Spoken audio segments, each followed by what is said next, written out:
অনেক দিন ধরেই নিজের হাতে নেল এক্সটেনশন করব বলে ভাবছিলাম, হয়েই উঠছিল না। তো নখটাও তো খুব ছোট ছোট, তো সেই জন্য একটু ধরে ধরেই করতে হয়। তো এখানে দেখো প্রথমেই আমি নেলের কিউটিক্যালগুলো ভালো করে পুশ করে নিচ্ছি।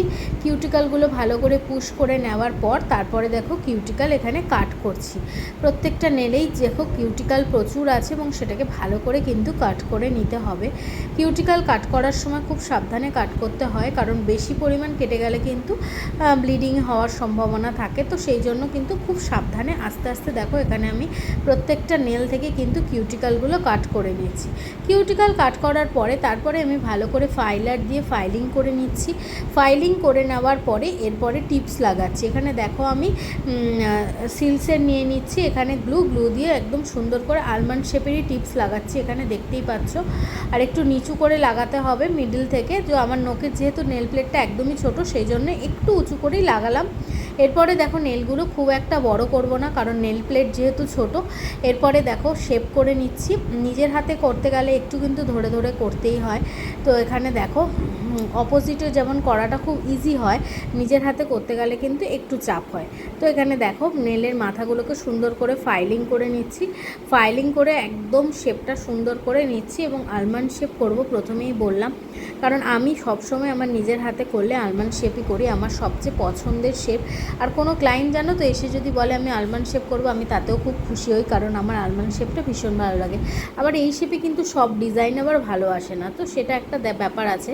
প্রত্যেকটা নেলই দেখো ফাইলিং করে নেওয়ার পর ওপর দিয়ে আবার স্পঞ্জ বাফার দিয়ে সুন্দর করে ফাইলিং করে নিচ্ছি। নখের সাইজগুলো দেখতেই পাচ্ছ একদম ছোট ছোট রেখেছি, কারণ আমার যেহেতু ক্লাস করাতে হয় নেল এক্সটেনশনের, তো সেই জন্য একটু অসুবিধাই হয়। খুব একটা সবসময় করি না, মাঝে সাঝে করি, তো ভাবলাম একটু নিজের হাতে করি অনেক দিন পরে। তো এখানে দেখো ডিহাইড্রেটার আর প্রাইমারটাও ইউজ করে নিচ্ছি। তোমরা যারা চাইছো আমার কাছে ক্লাস করতে, তোমরা কিন্তু আমার কাছে ঝটপট বুকিং করে ফেলতে পারো। ডিসেম্বর মাস থেকে ক্লাস শুরু হবে। যারা চাইছো একদম সুন্দরভাবে নিজে হাতে ধরে ক্লাস করতে, অবশ্যই আমার কাছে যোগাযোগ করে নিতে পারো। আমার লোকেশান হচ্ছে বিরাটি। এরপরে দেখো এখানে আমি ইউজ করে নিচ্ছি জেল। তো যেহেতু আমি এখানে জেল এক্সটেনশন করছি, তো দেখো প্রত্যেকটা নেলেই আমি এখানে জেল ইউজ করে নিচ্ছি, ক্লিয়ার টিপস থাকার জন্য আরও ভালো মতন তোমরা বুঝতে পারছো। জেলটা দেখো কিউটিক্যাল যতই নেলের প্লেট ছোট হোক, কিউটিক্যাল এরিয়া যেন না লাগে, এটা অবশ্যই তোমাদের খেয়াল রাখতে হবে। আর অ্যাপেক্সটাও যেন খুব সুন্দরভাবে রেডি হয়, তাহলে কিন্তু নেল অনেক ভালো স্টে করবে এবং দেখতেও কিন্তু সুন্দর লাগবে। প্রত্যেকটা নেলেই দেখো ভালো মতন করে জেল অ্যাপ্লিকেশানের পরে এরপরে ইউজ করে নিলাম অ্যাসিটোন দিয়ে ভালো করে ক্লিন করার পরে এরপরে আবার রিফাইলিংয়ের ব্যাপার, রিফাইলিং করে নিচ্ছি।